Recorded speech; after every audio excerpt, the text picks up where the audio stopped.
From the land-grant University in Urbana-Champaign, Illinois, this is the closing market report for the 23rd day of June, 2026. I'm Extension's Todd Gleason. Coming up, we'll talk about the commodity markets with Naomi Blohm. We'll hear from Gary Schnitkey about tillage passes and nitrogen grades. We'll discuss the USMCA. The review is coming up starting July 1. And then we'll turn our attention to the agricultural energies with Dan O'Brien and the weather with Don Day. All on this Tuesday edition of the Closing Market Report from Illinois Public Media, online on demand at willag.org. Todd Gleason services are made available to WILL by University of Illinois Extension. Naomi Blohm from TotalFarmMarketing.com out of West Bend, Wisconsin now joins us. Hi, Naomi. Thank you for being with us again on this Tuesday. Yes, thanks for having me. You know, something that we don't follow very well here, but because you're in Wisconsin, I want to ask about, there was a milk report out. Is that correct? What did it tell us? Yes, yesterday afternoon's milk production report came out, and it has been bearish month after month after month. So we have ample milk production in the country. So on the report yesterday, it showed that milk production for the month of May was up 2.3% from a year ago. Now, for milk and milk production, anytime the number is a percent higher, that's considered big. So when it's 2.3% higher, that is really a large increase in production. And so not only are the cows, doing a great job of producing milk, but we added 10,000 dairy cows to the herd.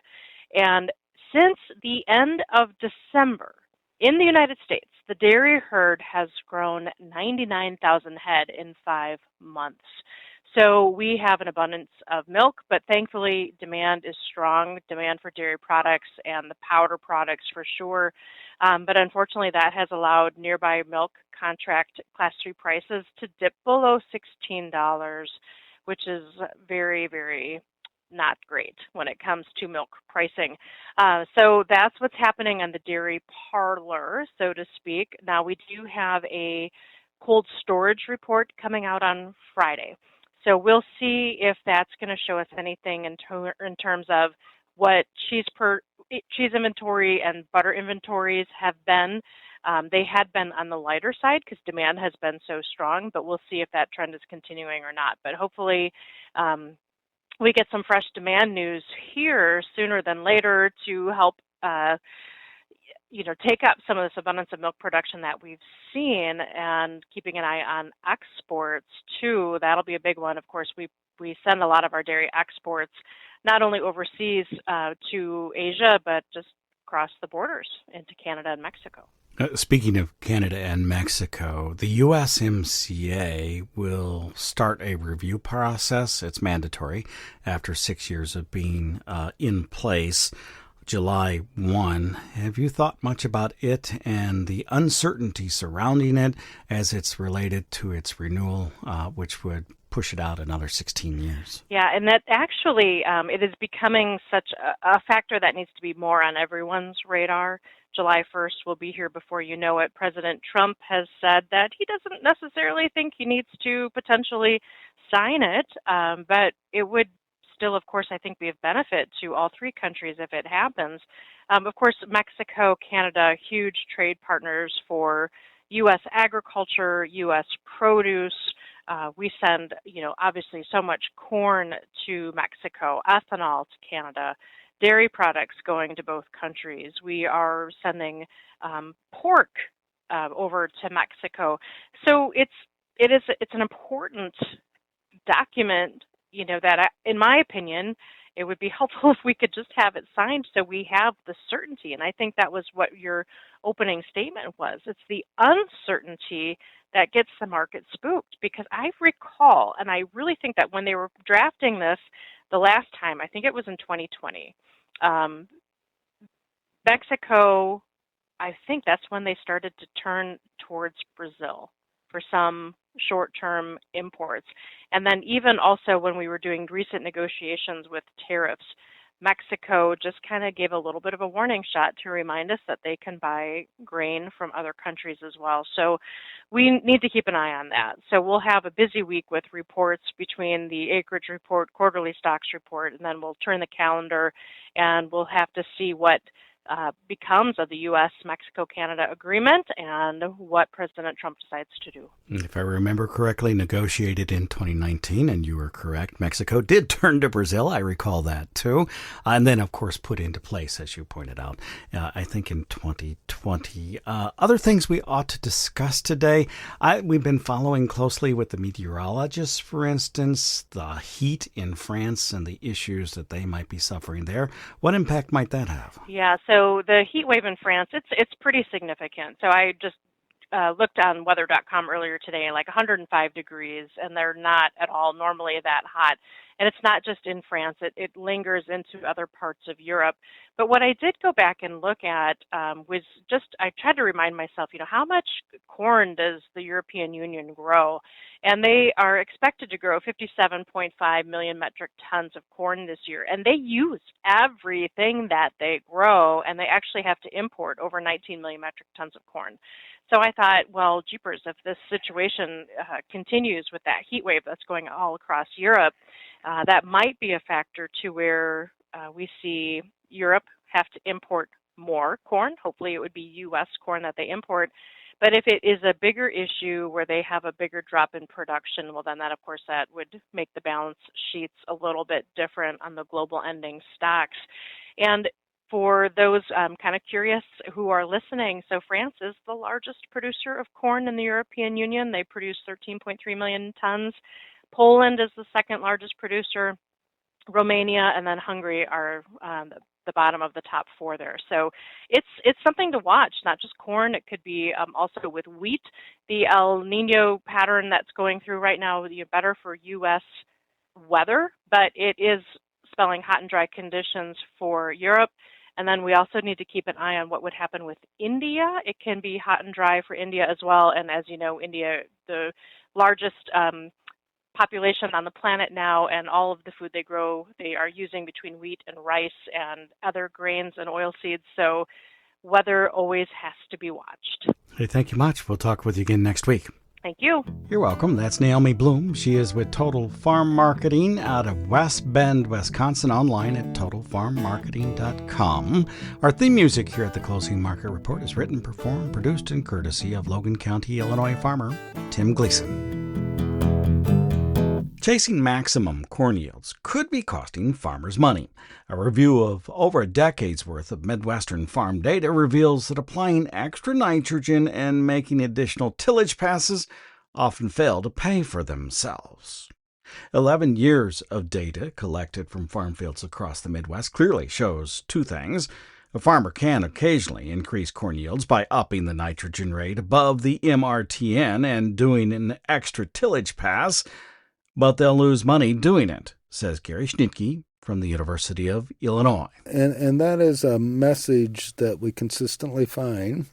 If you do increase the N rates above that MRTN, you sometimes, and that is a key, sometimes increase yields but you don't increase profitability. And that makes sense. That N rate calculator was built around profitability. The N-rate calculator was developed by land-grant universities. MRTN stands for Maximum Return to Nitrogen. It optimizes the total pounds of all nitrogen sources applied to a corn crop based on both the price of the nitrogen and the expected price of corn. Sticking with the MRTN and doing fewer tillage passes pays, says the FarmDoc team member, ag economist. If you do a tillage pass, you do have a higher yield than if you don't do a tillage pass on average in our results, but it doesn't cover the cost of doing the pass. So, an emphasis on returns rather than yields is what we need to be seeing, particularly in this high cost, low price environment. If you'd like to learn more, you may watch the FarmDoc Practices That Pay webinar on YouTube at youtube.com/@FarmDoc. Tomorrow is the annual Weed Science Field Day right here on campus at the University of Illinois. Aaron Hager puts the program together. He says it is for farmers and retail applicators. It's a self-guided tour. We'll have signs in front of all the plots with the treatments on there. There'll be a booklet that has all the experiments in there. So signs will be on the first replicate. But if somebody would like to see, well, how did that particular treatment perform in the second and third replicates, you could look that particular trial up in the field aid book, and then go look at the individual replications at your leisure. Aaron Hager is an extension weed scientist at the University of Illinois. The annual Weed Science Field Day is on campus tomorrow. You can find all the details on our website. Look for the article in the list of articles. It should be the first one there, or one of the very first ones. And it'll tell you how to arrive, what time. It's early in the morning, and that you need to bring a $10 bill with you.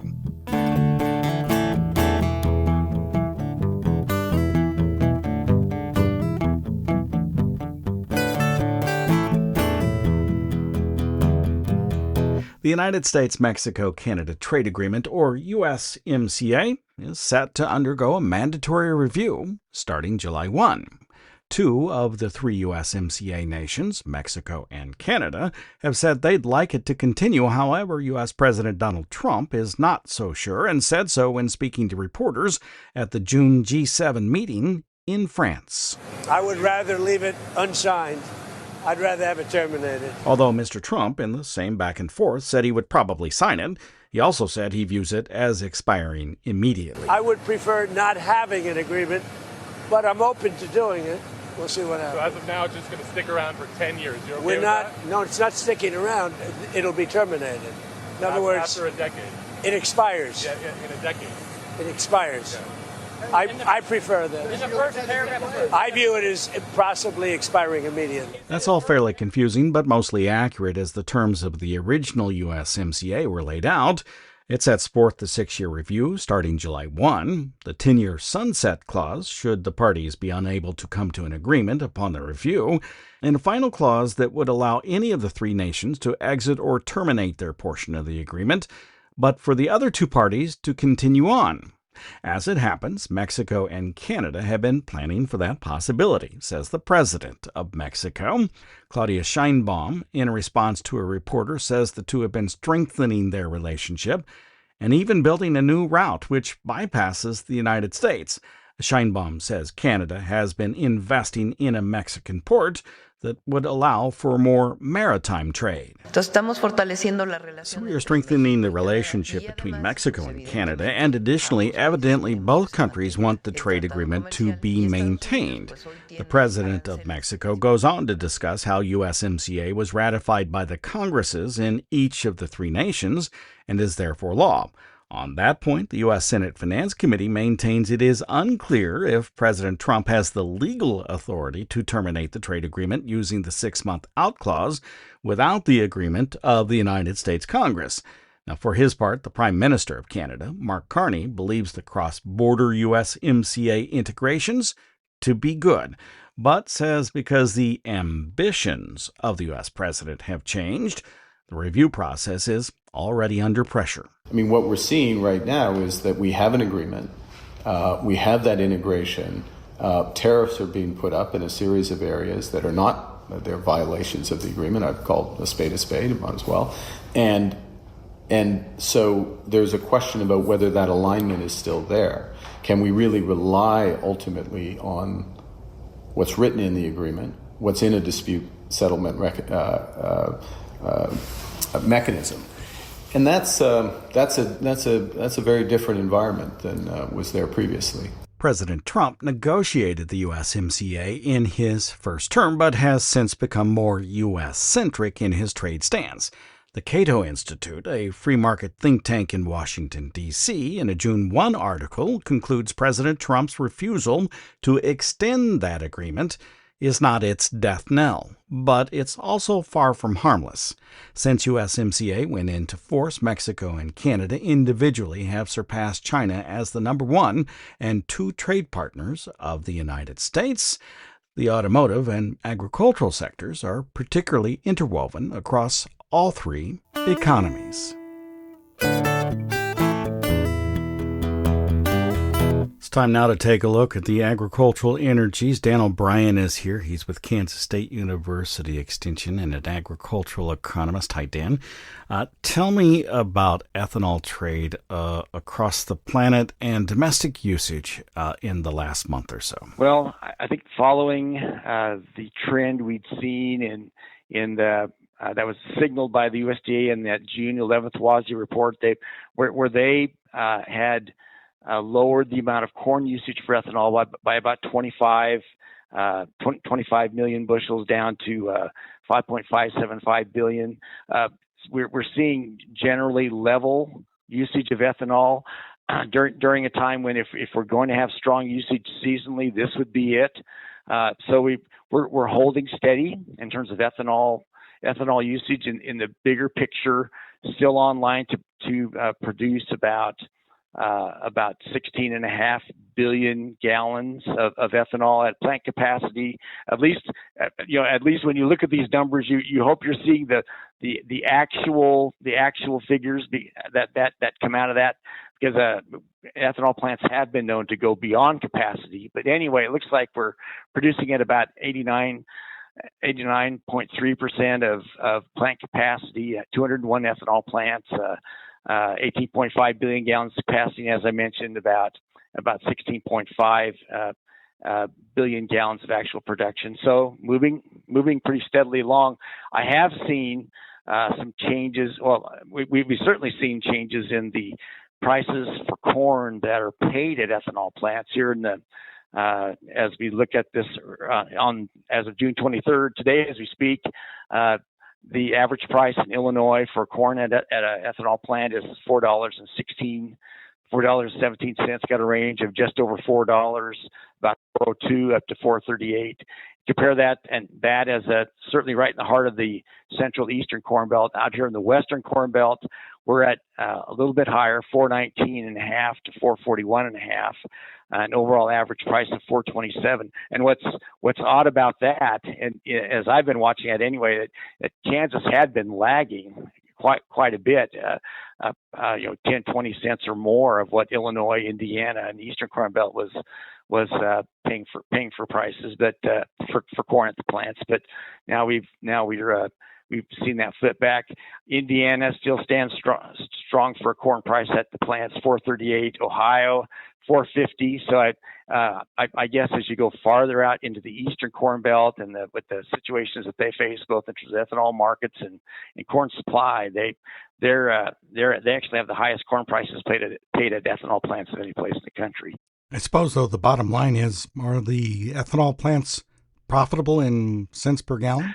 Still showing about 11 to about 15 cents a gallon, and so with that we keep going forward, and we really haven't seen a prolonged period of losses, calculated losses in ethanol plants since back during the November 2024 through May 25 period. We've generally been showing profitability, and for an industry like that brings stability and perhaps even some growth. Finally, before I let you go, what are crop conditions like across the state of Kansas? The 2026 wheat harvest in Kansas generally very poor, near record low harvested to planted acres percentage. So that's indicative of a lot of wheat that was failed, and in some of that you've got double crop that's already happened going into that, and you can see it as you drive up and down the road. I think I think we've just had major storms in really all throughout the state, but especially in the west. Our version of a derecho or derecho, however the correct pronunciation is of that.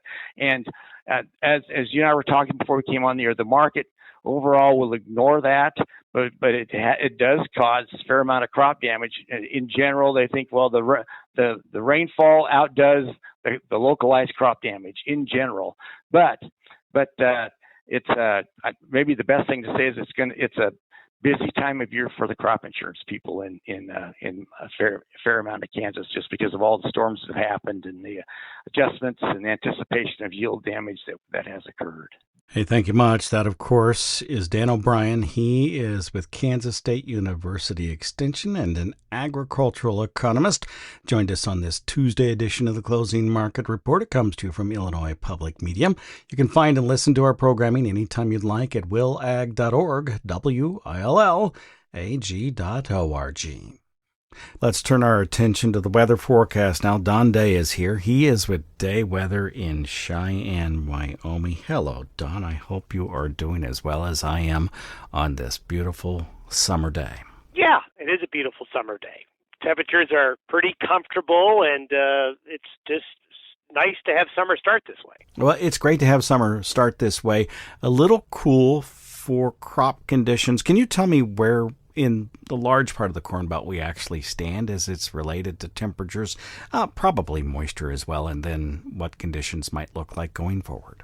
Well, what we're going to see is still, for the rest of this week, some coolness. We're still going to see temperatures averaging a bit below average, really from everywhere from the east slopes of the Rockies into the Midwest and the Great Lakes. But there's a bit of a change coming as we get into, well, really the middle to the end of the weekend and early next week, to where we're going to see the cool weather reverse. The warm weather's been out west. The out western part of the U.S. is going to see a pretty big cool down. In fact, cold enough, believe it or not, that this weekend there will be snow falling in the high mountains of Montana and Idaho and Wyoming. That cooler weather will push warmer air from the deserts into the Midwest and Corn Belt. So we're going to see right at the end of the month and into early July some of that heat maybe folks have been waiting for to get some growing degree days accumulated. That's going to take us well into the first week of July. Will that warm air spawn one of two things, either more thunderstorms and or, because it's dry, maybe just humidity coming up out of the soils here? Initially, I don't see a lot of precipitation in this warmer pattern developing for the first, let's say, for the last couple of days of June and into early July. It does look like it is going to be a pattern where the better moisture will stay north and west. I think later on, as we get into, let's say, the second and third week of July, we'll start to see that moisture tap from the southwest start to find itself moving in. But there is definitely a warmer and drier period that's coming. Hey, thanks much. We'll talk with you again soon enough. Sounds good. Don Day is with Day Weather. He is in Cheyenne, Wyoming. Joined us on this Tuesday edition of the Closing Market Report. Again, do visit our website at willag.org, WILLAG.org. If you're thinking of joining us tomorrow morning for the Weed Science Field Day, you can find all the details there. They're in the article about the Weed Science Field Day. You do want to bring a $10 bill with you for your lunch. However, it is a fantastic day and a great day for any of you that are concerned about herbicides and their effectiveness across your own fields. Check it out at willag.org and join Aaron Hager and company tomorrow morning on campus in Urbana-Champaign. I'm University of Illinois Extension's Todd Gleason.